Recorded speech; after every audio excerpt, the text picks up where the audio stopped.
God had freed the Israelites from slavery in Egypt, but their joy did not last long. After the Israelites left the Red Sea, Moses led them through the Shur desert for 3 days before finding water. They did find water at Marah, but it was bitter, which is how that place got its name. The people complained and said, "Moses, what are we going to drink?" Moses asked the Lord for help, and the Lord told him to throw a piece of wood into the water. Moses did so, and the water became fit to drink. After that, the people of Israel entered the Sinai desert. They complained to Moses and Aaron again. "We wish the Lord had killed us in Egypt. When we lived there, at least we could sit down and eat all the bread and meat we wanted. But you have brought us out here into this desert where we are going to starve." The Lord said to Moses, "I will send bread down from heaven like rain. Each day the people can go out and gather only enough for that day. That's how I will see if they obey me. But on the 6th day of each week they must gather and cook twice as much."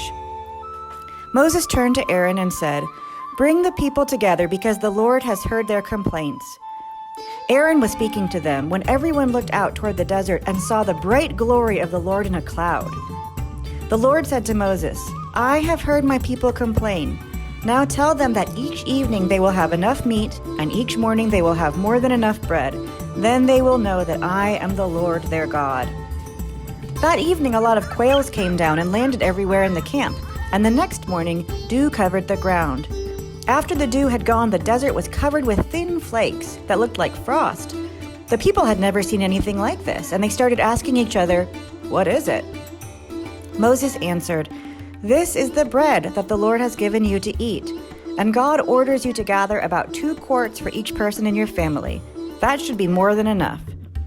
Moses told them not to keep any of it until morning, but the people didn't listen.